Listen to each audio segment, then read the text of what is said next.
Hello, and welcome to the last session of day one of the 61st annual seminar on glass of the Corning Museum of Glass. My name is Amy Hughes, and I am the museum's assistant curator. This year's seminar is focused on our special exhibition, Dig Deeper, Discovering an Ancient Glass Workshop, which closed in January.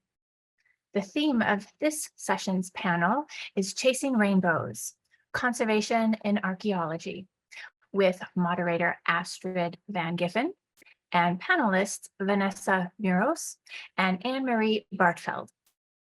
You can place any questions for our speakers in the Q&A feature at the bottom of your screen, and you may also use the chat feature to interact with other participants. Our technical support team is also available to you as well. You may contact them at avuser@cmog.org, or you may use the chat feature in the seminar lobby. We will have a bit of time at the end of this presentation for questions from the audience. The Corning Museum of Glass does not tolerate hate speech of any kind, and we ask that you please keep your comments sections respectful and supportive. Now I wish to welcome Astrid. Astrid has been a conservator at the Corning Museum of Glass since 2009. She holds a degree in conservation of glass and ceramics from the Netherlands Institute for Cultural Heritage in Amsterdam, the Netherlands. Before joining the Corning Museum of Glass, she worked briefly in private practice, completed a postgraduate fellowship in objects conservation at the Harvard Art Museums, and was a conservator at the Sardis excavation in Turkey. At CMOG, she has worked on many of the collection's archaeological pieces. Thank you for being here with us, Astrid. Thank you, Amy, and thank you everyone for joining us today. I have always loved archaeology and especially archaeological glass, so I was really excited to be able to be part of the Dig Deeper planning and to help show what conservators do in archaeology. So as many of you probably know, conservation involves science, history, art, and hands-on interventions. We look closely at artifacts to find clues about their history, like how they were made, what they're made of, how they deteriorated, and of course, how to put them back together and preserve them for the future. In the exhibition, that translated to a microscope display, which featured fragments of glass that had interesting details, like a moil that had an extensive crack pattern that was probably caused by being exposed to water when it was hot, something that we still see in glassmaking today.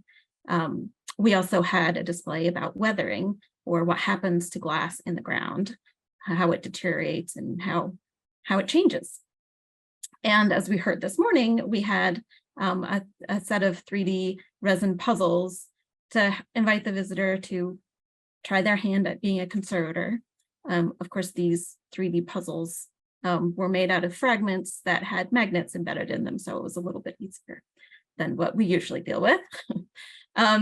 Like Amy said, we have our two panelists with us today, Vanessa Muros and Annemarie Bartfeld.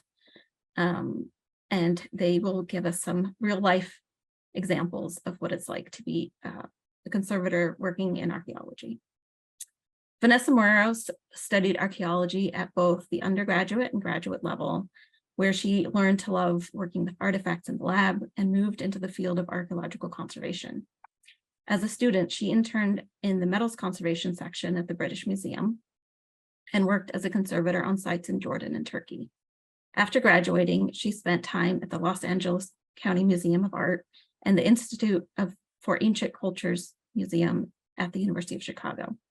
Vanessa really enjoyed working in an academic environment, and in 2005 joined the staff of the UCLA Getty Conservation Program, where she was manager of the conservation training labs and a lecturer.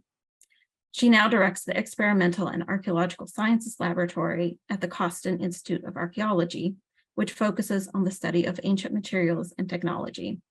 She still has the opportunity to head into the field each year and has worked on excavations across the world.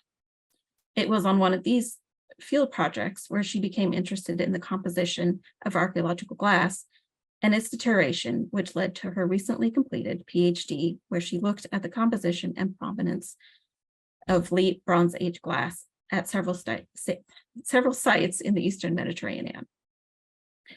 Annemarie Bartfeld studied visual arts at the Bezalel Academy of Art and Design, Jerusalem, Israel, and French language and literature, as well as art history at the Hebrew University of Jerusalem. Between 2009 and 2014, she was apprenticed as an inorganic objects conservator at the Israel Museum, Jerusalem. In 2014, she started specializing in the field of glass conservation through theoretical and practical training courses in Israel and abroad. One of them, a 3-month period here at the Cornell Museum of Glass with Mr. Stephen Koob, who is our emeritus head of the Conservation Lab, and myself. Annemarie continues to work at the IMJ, as well as in private practice with archaeological, historical, and modern glass. So for today's session, Vanessa is going to start us off with a presentation on what conservators do on an archaeological site. And she will be followed by Annemarie, who will show the challenges of working with excavated glass with a presentation of her treatment on a Roman window glass. Spoiler alert, it did not have metal or magnets embedded in it. Okay, with that, Vanessa, thank you. Okay, thank you, Astrid, and good afternoon, everyone. I hope everyone can hear me. I wasn't sure how many people in the audience were familiar with archaeological conservation or what conservators do when they are on an excavation. So I thought I'd just give an overview of some of the activities that we're involved in day-to-day on an excavation. So here's a definition of archaeological conservation, which, you know, it's pretty self-explanatory. It's devoted to the preservation of objects, structures, and sites that constitute the archaeological record. But the other part of the definition, which is to ensure the long-term preservation of these materials for future study and research, I think is really the priority of conservators working on excavations.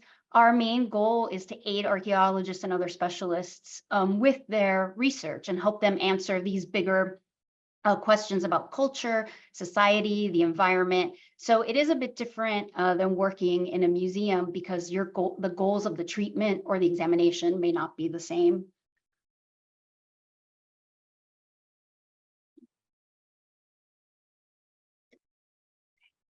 So here is a list of the different activities that conservators are involved with on a project, and I'm just going to go really quickly through them. I'm sure I left off a lot of things. They're very long days for our sort of long season, so we do a lot of different things, but so this is just a general list. So as Astrid mentioned in her introduction, one of the things conservators do is to identify materials and to do technical studies to understand how things were made. And we do this in the field. Sometimes things can't be identified when they first come out of the ground because they're too fragmentary or covered in soil. And so things come to the lab, and we use different techniques like microscopy, microchemical tests, and different analytical techniques with portable instruments we bring to the field to help answer those questions. And of course, it's useful for archaeological research, but for conservators, identifying the material also can help us understand the deterioration we're seeing and help us make decisions about how to treat the object or how to store the object so it doesn't deteriorate further. So I am just going to talk a little bit about a technical study, a very short one that I conducted on a field project in Albania. So the archaeologists came back from the site and deposited these items in the lab, and they weren't sure what material they were made out of. You can see that some of them are really in poor condition. So one of the ideas they had was, could it possibly be amber? So amber, which is fossilized pine resin or tree resin, is translucent and yellow or to red or reddish brown. And obviously the bead, which is in the lower right, does not look like that. However, when amber deteriorates, it could become opaque. It could have cracks and a flaky surface. It could have these sort of white deposits or appearance on the surface, like you can see in the picture of amber beads from the British Museum. So that was the initial idea from the archaeologists about what these beads were made out of. So how can we ID amber? Well, first, we can use a technique called UV-induced visible fluorescence or luminescence, which is basically where you take a black light and you shine it on an object and you observe the fluorescence and the color of the fluorescence.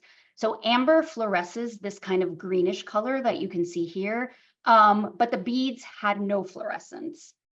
But we thought maybe because they're deteriorated, we won't see the fluorescence. So then we moved to a microchemical test that tests for rosin, which is solid tree resin. And in this test, we had a control, which was just water. You can see the central slide is pine resin that we picked off a pine tree right next to the lab. And then the third slide is a sample from the bead. And we're looking for this red, raspberry red color, and you can see the bead didn't have that color, only the pine resin from the tree had it. So we kind of were thinking it was not amber, what could it be? And then it turned out these beads were glass. We used the microscope to look at them closely, and the bead on the left, fortunately for identification, but unfortunately for the bead, it was cracked in half, but we could see air bubbles and a glassy sort of surface. And then on the right, on another bead, we could see iridescence, which is a typical sort of type of deterioration on glass. So we identified them as glass. So another thing that technique that I've used for identification of materials in the field is portable X-ray fluorescence spectroscopy, which gives the elemental composition, either the elements present or it can give concentrations. And it's great to take in the field because it's portable. You don't have to sample. You can analyze the object directly. It doesn't alter it. So it's really great to bring on excavations.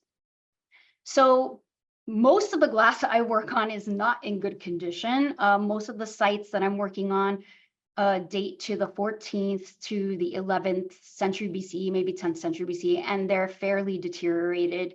But we're still able to get some information from them. And basically, I've been using the XRF to identify the colorants. So what are the elements that were used to produce the colors? So on the left are these rosettes, and I identified copper and cobalt in them. So in this time period, copper, cobalt, or a mixture were used to make blue glass. On the right is a bead that was deteriorated on the surface. We couldn't really see what the color was, but we detected the elements copper, lead, and antimony. And these have been found to be used in other glasses of the period to make an opaque green glass. We also detected tin. And so you can have as your source of copper bronze or a copper mineral. And finding tin meant that bronze was used as the copper colorant. And this was a practice that was used in Egypt this time period. And so obviously we would like to confirm this with another technique, but for right now, we think that this bead was made in Egypt and then imported into Greece. So documentation is another thing we spend a lot of time doing. We write reports, we do photography, we do specialized imaging, and we do it to record the condition of an object and also, our treatment process. And it's good to use as future reference in terms of condition or if we have to retreat something. And the image on the right is just me using a black light to look at this bone object, and the arrow is pointing to an area that shows it was repaired. We couldn't identify what it was, but we identified there was a repair. So a little bit more about condition reporting. Basically, it's just making notes about the condition of the object, any deterioration.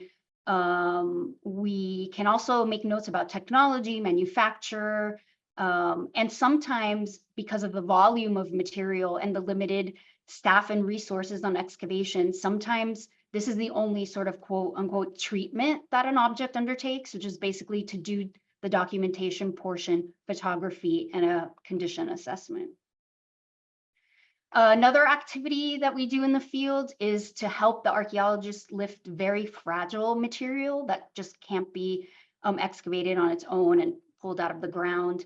For this process, basically what you're doing, if anyone's familiar with jacketing techniques for removing fossils, if anyone's gone to a natural history museum, this is kind of a similar technique where you expose part of the object, but then you lift it with the surrounding soil, and you use different materials to stabilize the object itself or stabilize around the block so that you can lift it safely out of the ground. And then, of course, there's treatment. There are many types of treatments that we can undertake. Cleaning, we can stabilize fragile materials, we can reconstruct things, and we can also do reintegration, which is filling or replacing missing areas so that we get an idea of what sort of a complete object would have looked like. And then in terms of treatment of the glass that I've had the opportunity to work with, you've already seen the poor condition. Here are some more examples. Only one of them is in better condition. So for the most part, they don't get treated. I may just remove some soil, but on the right, there was a fragmentary bead, and I was able to find some joins and join the bead, but this has really been the extent of the treatment. Where I've been working, it's mainly beads that are found and not vessels that would lend themselves to reconstruction. And storage is a really important part of conservation and preservation of these artifacts, because poor storage can lead to more deterioration, and it's hard to go through this whole treatment and then not have safe storage or the right storage conditions, and it's sort of like undoes the work that you did because the object will continue to deteriorate. So you want to make sure to slow down or halt any future deterioration. This is a challenge in the field because we often don't have storage areas that have controlled environments. But for very sensitive materials like metals, we can create microenvironments to help safely store them. One of the ways for metals that we can do this is to put it in a sealed container or bag with desiccant, and it will keep the conditions dry in the bag, which is how we're going to keep the metal safe and preventing further deterioration. And the last thing we're involved in is community outreach on the projects that I've been on. This has come in different forms, but basically we're working with local communities and other stakeholders to inform them of what we're doing, have them involved in our project, have them sort of give us feedback on what they would like out of the excavation. And so, you know, it takes different forms, meetings, having members working on excavations, an open house, or educational programs to have the community come and see what we're doing. We can also do projects for the community. So the picture at the top of the objects in the display case on this project in Peru, they had a small archaeological museum in a school, and they asked if we would be willing to do like photograph all the objects, do a condition assessment, and reinstall the museum using new materials and new exhibit cases. So we did that over 2 seasons. And that's really, in a nutshell, what conservators do. And I just want to thank all the projects that have been allowed me to come and work with them. It's been a lot of fun. Thank you, Vanessa. That was a great little overview. Annemarie, let's hear about your Roman window glass. Sure. Hi, everyone. Thank you for having me. And Astrid, I must apologize for not including you in the period where I learned about glass the most while on training in Corning with Mr. Stephen Koob and yourself, of course. Invaluable help. So let's see.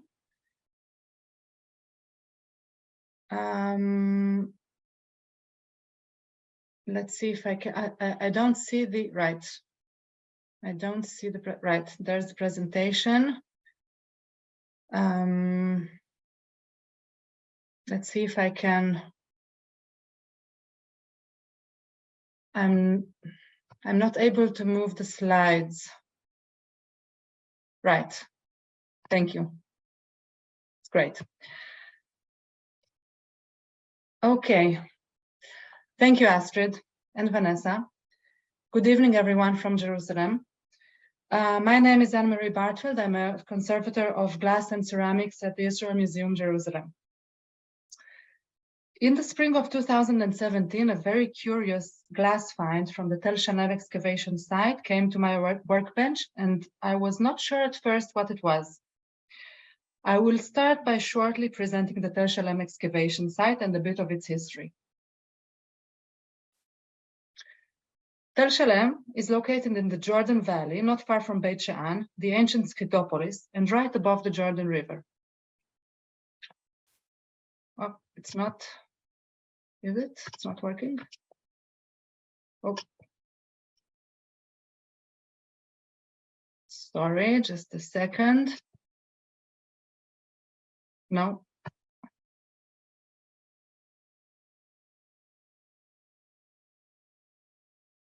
Okay.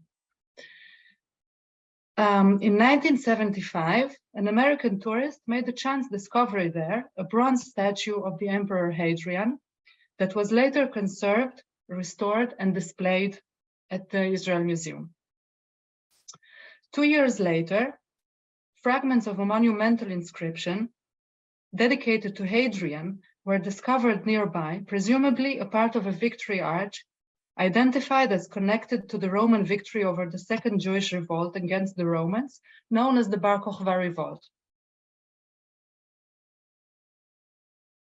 Since 2008, geophysical survey followed by excavations were conducted at Tel Shalem by a joint expedition of the Hebrew University of Jerusalem, the Israel Museum Jerusalem, the University of Cologne, and Macalester College. The excavations uncovered a very well-preserved fort of the Roman army. The varied archaeological remains and Latin inscriptions found at the site indicate that the 7th Phrygian Cavalry Unit, named the Capricorn, was stationed at the site during the 2nd and 3rd centuries Common Era. This presentation is about finds from the 2017 and 2019 excavation seasons that were carried out in the Principia, the headquarters of the fort, mainly in the ruins of the Principia's regimental shrine, where its sacred symbols and standards were kept. 3 building phases were identified. The third one was the most luxuriously refurbished. Oh, I'm sorry.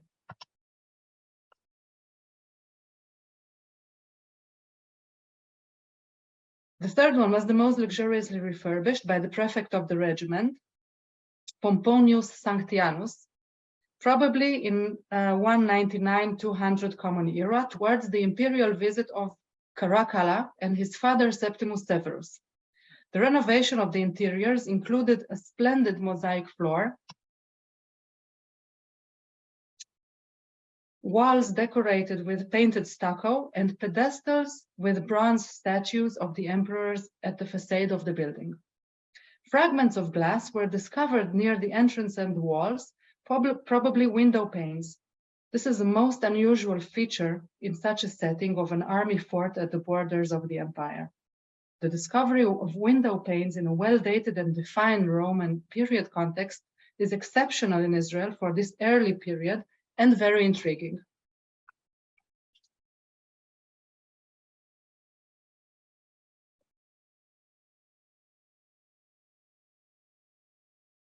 First, a small batch of small pieces of thin flat glass arrived at the Israel Museum in the spring of 2017.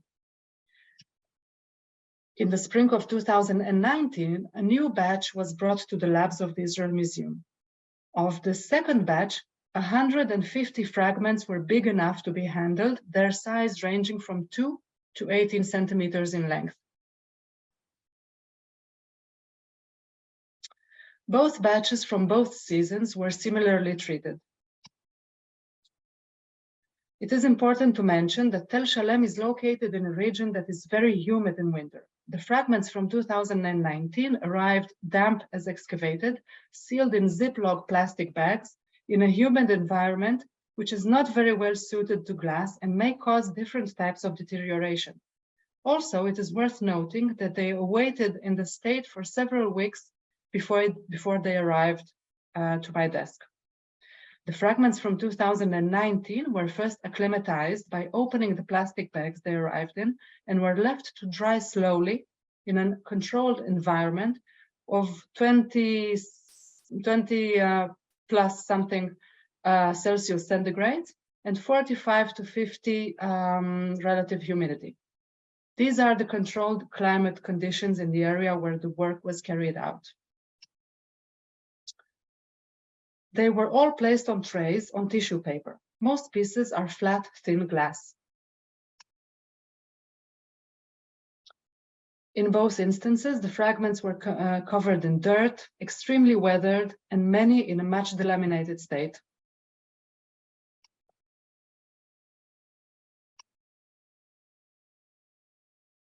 They were in poor shape and barely maintained the glassy layer within. They were peeling, crumbling, some weighing unexpectedly little. They needed to be cleaned and consolidated in order to be properly handled.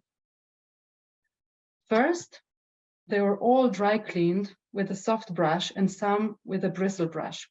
Finally, some were wet cleaned, swabbed with active enzyme, that is to say saliva, and the mix of deionized water and ethanol.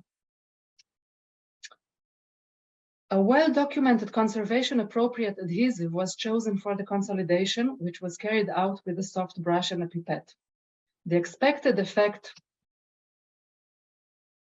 Oh, I'm sorry.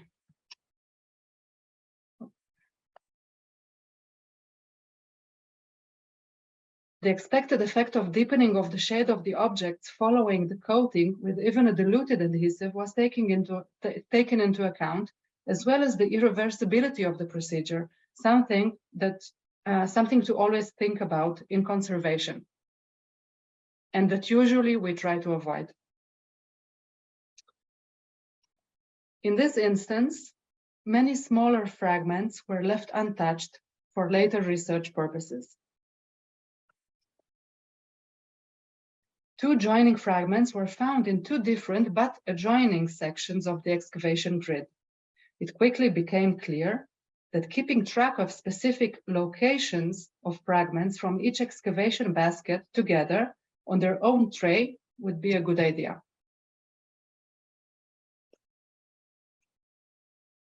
Oh, there's a missing photo for some reason. I'm sorry. It's the same photograph, only with the example of the what I'm going to explain now. So in order to be able to identify these locations and wanting to avoid mixing and confusing the original dig location of different fragments, a simple system of tracking was devised. The different fragments trays were each assigned a color, and each piece on every tray was given a tiny sticker of the corresponding color. Then a color versus dig location map was devised. This way, it may be easier in the future to find separated joining fragments. A few fragments that were sturdy enough were deliberately stripped of the weathering layers enveloping them to see the glass itself. It turns out that underneath, the glass is originally translucent with a greenish tinge. The lifting of the uppermost weathering and crust layer also permitted us to see the evolution of the glass's deterioration inside, rainbow-like iridescent colored weathering, and signs of degradation in the form of black dendriform spots. This may be useful for a future weathering and deterioration study. A few joining pieces were discovered. They form a squarish kind of shape. Others look tooled, pulled, pinched, stretched towards the corners, consistent with what is sometimes called the roller molded window glass technique or cast glass. Production technique and reconstruction. Oh, sorry. The assumption is that hot glass was poured onto a surface, onto a flat surface, a marver or a tray, rolled towards the sides and corners of its frame, then pinched and tooled. In this technique, the window pane is glossy on the upper side, with tool marks and rounded edges, and matte on the other side from the contact with the flat surface. However, the glass fragments discussed here are in too poor of a state that does not allow for a clear conclusion on this matter. Some fragments have curvature. Some have adhering chunks of joining plaster. The plaster presents telling signs that confirm a theory of how they might have been made and installed. Wet plaster would be applied around an opening for a window in a wall as a frame. Then a glass sheet would be placed on the still wet plaster. And lastly, a second layer of plaster, a second frame as it were, would encase the sheet of glass so that it would leave a rounded or a square area of glass in the middle. The second plaster layer was more carefully crafted, smooth and tooled. From this method, we learned two important things. First, that some glass was wasted, as it were, in this case, as it was encased in plaster around the corners. And the second, that these windows were not meant to be opened. On a few pieces, a shade remaining on the plaster actually pointed towards a squarish form, indicative of a not too big squarish window. This is the largest piece that we have, measuring 18.5 and 6.2 centimeters.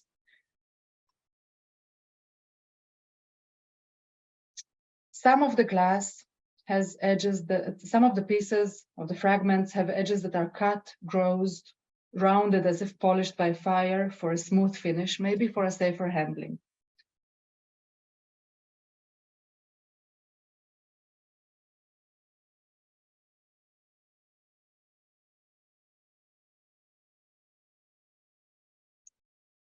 I had to show you this because this is a lovely example of a construction of the or of the processes of the plaster making. It has some remains of reeds that appear in the plaster. Their long, supple but strong fibers were probably used to reinforce and stabilize the plaster. And here we have one remaining example of such technique, which is fantastic in my opinion. The thickness of the fragments ranges from 0.5 to 4 millimeters.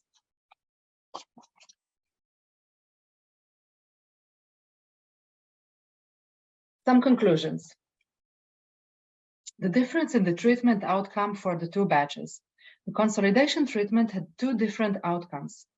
For the 2017 batch, it mysteriously exacerbated the peeling effect of the uppermost layer of dark brown weathering. While making this presentation, it dawned on me that the 2017 batch that was also excavated from humid ground arrived packed in a few small cardboard boxes lined with tissue paper, already dry. So they did not need to be acclimatized. I suspect they simply dried too quickly in an uncontrolled atmosphere before they came to me. The thermic shock was the culprit for this dry desert effect. Many of the pieces from 2017 look just like that. The environment should have been a little bit less dry at the time of their drying and their treatment. The newer batch, the one from 2019, was largely shown in this presentation, on the other hand, was acclimatized slowly. Oh, sorry. Therefore, the 2019 batch pieces were acclimatized slowly. Therefore, the same effect did not occur. All of these fragments seem to fare better. They were ultimately placed in 3 custom-made kappa trays lined with Tyvek and placed one on top of the other in a plastic museum-grade storage box. Thoughts for the future. Analysis and what we hope to achieve.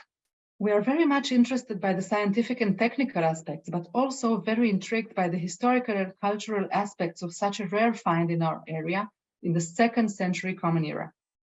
We hope to learn whether the glass might have been produced locally in a workshop in Beit She'an maybe, or over the Jordan in Pella, making use of the thriving local industry of raw glass and of glass household objects, or less likely, but still possible, whether the windows, such as windows, might have been imported as attested by such finds from shipwrecks.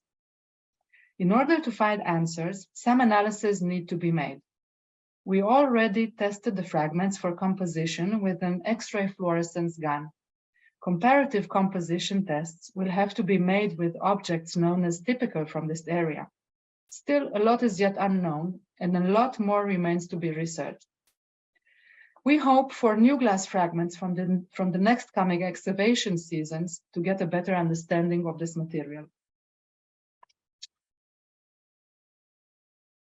I would like to warmly thank Dudi Mevorach, Senior Curator of Hellenistic, Roman, and Byzantine periods at the Israel Museum, and the Israel Museum Archaeologist for the Tel Shalem excavation, for bringing this project to my workbench and for all the information he provided and all his generous support.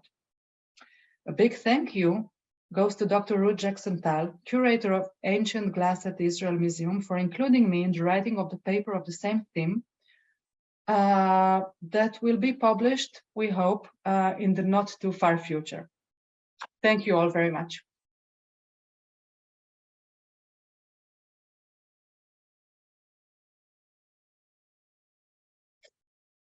Oh, I can't hear you.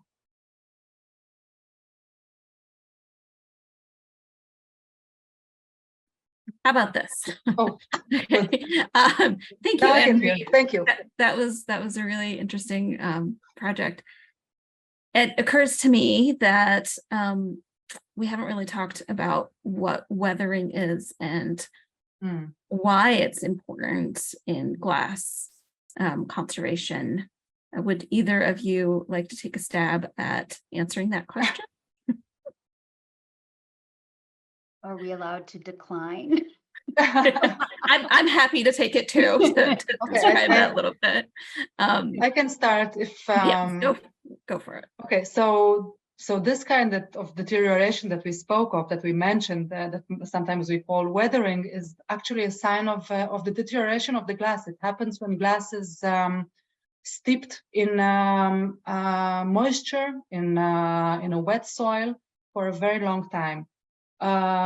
So it sort of changes the chemical construction of the glass, and it makes it brittle, and it makes it laminated with many super thin sheets of Astrid. Yes, they're sheets of not quite glass material, I guess is a way to describe it. So the composition is changed by being in the ground. So certain elements are leached out of the glass and others move back in. And so what you have is a surface that does not look at all like what it originally looked like, but it still preserves the original surface. So preserving that weathering is important.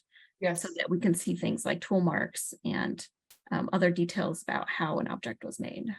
Vanessa, did you have something to add too? Oh, I was just going to add that in addition to water, there are lots of other things like microorganisms, pH of the soil that can also cause damage. So it won't cause a layering, but it can cause pitting and etching, which will also deteriorate the glass. Yes, and sometimes it's very flaky and just flying about, but sometimes it's much more sturdy. And then in some objects, it can actually preserve a detail of decoration. If it's an object with a signature, like the anion objects, the very well-known anion objects, or some other decoration made from blowing into a mold. Right. So it's important to preserve that, and sometimes it's really challenging to preserve it. Yes, yes, it is. We do have some answers in the chat here. The first question is for Vanessa, I believe. What is the farthest traveled item you have encountered, and how can you determine this? Oh, okay. Well, for the most part, and I'll do how you determine this because that's probably the easiest one. There are different techniques. For certain time periods, it's sort of well known from previous research what the trade routes were and where material was coming from. So sometimes, for example, on a project I'm on, if we find amber, we know from previous research that the main source for amber was up in the Baltic Sea area. But otherwise, we can use different types of analytical techniques to determine the provenance. So we would identify what materials the object is made out of, and then using trace elements or isotopic analysis, be able to compare it to sort of reference data where people have gone and analyzed geological material from different regions, and we can see how our archaeological material compares to that to try to sort of source it to a certain geographic area. So in terms of the farthest item I've traveled, other than the amber, I haven't had the opportunity to do a lot of analysis. I've been working in Greece since 2012, and it is really difficult. A lot of these techniques, really, to do the provenance, you have to take a sample. And it's very difficult to get permission to do that. So basically, in the example I showed with the portable XRF, we can just try to find techniques that don't require sampling. But I did, for my PhD research, look at glass from a site in Western Greece, from the island of Kefalonia. And there was glass there that was made from material in Egypt. So we know it was made there, and then at least the raw glass, or maybe a finished object, was somehow made its way to the island. And then I also identified some glass that was made in Mesopotamia. So we think northeastern Syria, northern Iraq region. Great, thank you. Another question here, I think this one is for Annemarie. Is there evidence of Roman clear windows being used in Rome or elsewhere in the 1st century? I don't know if that is something that you can give us some insight into. I'm not an archaeologist myself, and I'm not a historian for sure. So this would be a question better suited for Dr. Ruth Jackson-Tal, for instance, or Yael Gorin. But yes, there have been instances of windows like those in, I think, Central Europe. And but you know what? I'm not going to talk about this much longer because I don't want to. Yeah, I think that's part of our challenge, right? We look more at the objects and maybe not know all of the history Exactly. around in other Exactly. places. So we're very specified and looking at the I wouldn't want to, yeah. I wouldn't want to be, you know, saying something not exactly true or inexact. So yeah. I can appreciate that. Another question for you, Annemarie. What caused the, I think it's supposed to be devitrified shapes along the edge of the samples? Wait a second. I think maybe dendriform. I'm not sure. Oh yeah, okay, yeah, maybe dendrified. I'm not sure. I think it's part of the decomposition or part of the weathering process. I'm not sure what exactly makes the change between what we call iridescence and those dark spots. I know that there are people that are researching this particular area of the how glass well, sort of becomes something that deteriorates. Yes. I'm not sure what exactly causes that. I think it's very pretty. I think I can speak to that a little bit. Oh. I have also seen that kind of dark dendritic little deterioration areas, and I suspect that it has something to do with manganese migrating into the glass. I have seen kind of natural manganese that has kind of those similar shapes. So that's what I suspect it is. But again, I have done no research on this whatsoever. Another question about deterioration. How long does it take approximately for glass to be affected in the ground? I think of glass as being so stable in daily use in modern life. And that is exactly true. And that's why I love deterioration, because it is Yes. so counterintuitive in a way. Vanessa, do you want to? Sure. I mean, I'm going to give the worst answer anyone wants to hear. It depends, right? Yeah. It does depend on so many factors. So for example, the glass that is coming from the sites in Greece and Albania that I work at is a different composition than the Roman glass. Roman glass is much more stable than late Bronze Age glass. Our glass is made with a plant ash flux, whereas the Roman glass has natron. It also depends on the environment and the humidity of the soil and the pH and all these things. So an arid or drier environment generally has better preservation. Yeah, so I think, it really, really depends. A long time though for these, I would think maybe, I don't know, for the Roman pieces. Yeah. It's hard to say. I know there have been some experimental research that was done with replica glasses where they used a known, they used a composition that was known to be somewhat unstable, and they got deterioration in as little as I think 4 months in a lab setting. So they buried it in a container in a lab. But we also have examples of glass that it's basically pristine coming from the ground. So it really depends. And we also have a lot of examples where, part of the glass is heavily weathered and other parts are not. So it can even just be locally in the ground. There are slightly differences. Maybe there's something laying up against it, or there's, difference in pH or some kind of difference in the ground locally. It can be very specific. We have some artifacts at our museum that look like they were bought in a store like the day before yesterday. They come from the Judean desert. They were probably kept in a very dry environment, and nothing happened to them. They're amazing.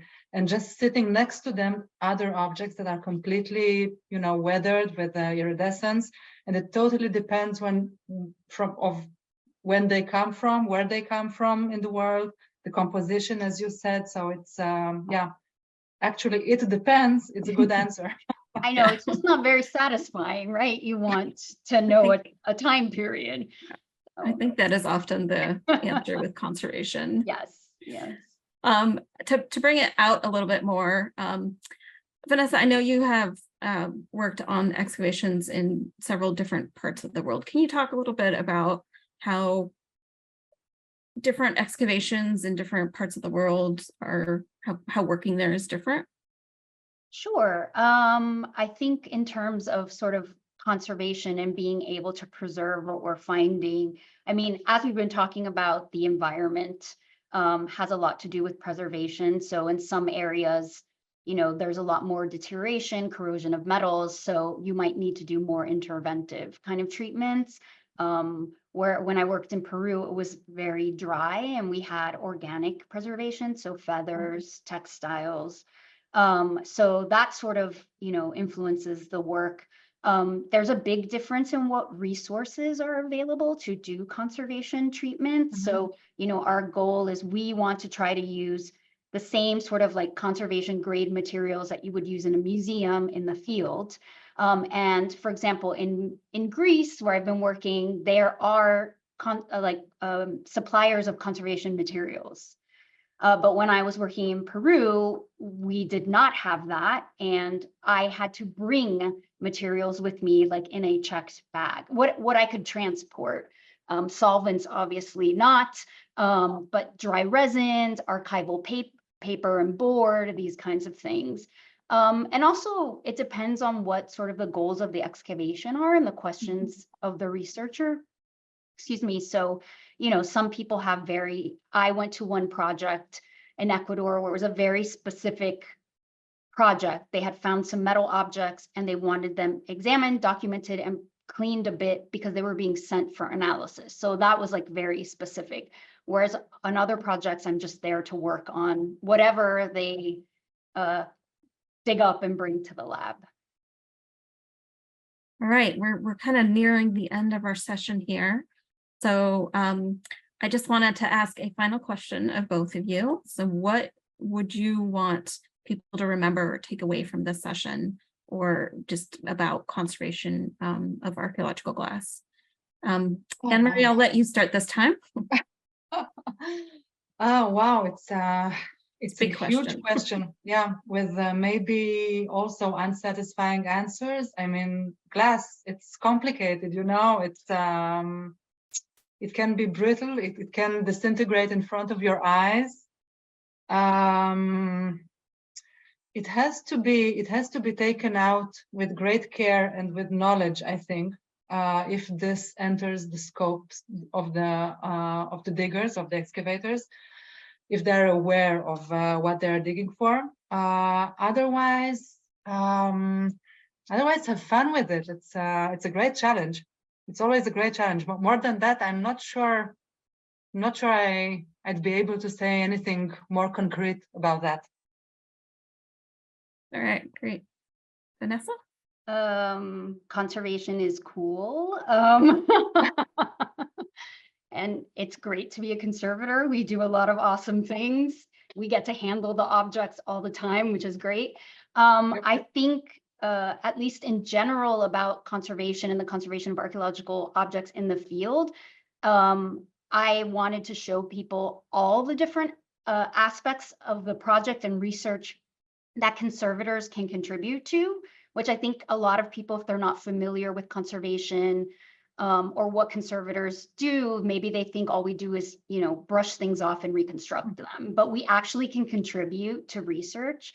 And I hope people remember that. And for any of the archaeologists who might be here, we should all have conservators on our field projects. Yes. And I hope that you've seen why.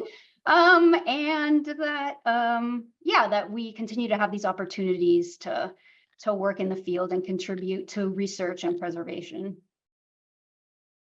All right, I think in the you know, to be fair with all of us, I will also give my little takeaway, and that is that deterioration of glass is super interesting. It's so surprising, and it's, you know, it's this really what we think of as a stable material that's mostly affected by water, and that, like, contradiction, there's something really beautiful in there. And yeah, it's something that I find fascinating, and I will never be able to stop talking about it because it's beautiful and interesting. So with that, I will hand it back over to our host, Amy. Thank you again so much, Astrid, Annemarie, and Vanessa, to all of our speakers, and to everyone out in the audience for such a fabulous day and session, and for joining us today for our annual seminar on glass hosted by the Corning Museum of Glass. Our next session will be tomorrow morning. We hope that you will join us for day 2, session 3. It will start, the topic is, what does the present have to do with the past? And it will begin at 10 a.m. Eastern Standard Time. So please be sure to exit out of this Zoom meeting. Tomorrow morning, you can enter the seminar either by using the link that you will have already received in your email today, or by using the same link that you used this morning. Thanks so much again. If you have any questions, please do reach out to either the seminar email or avuser.cmog.org. Thank you so much, and we look forward to seeing you tomorrow. Bye. Thank you.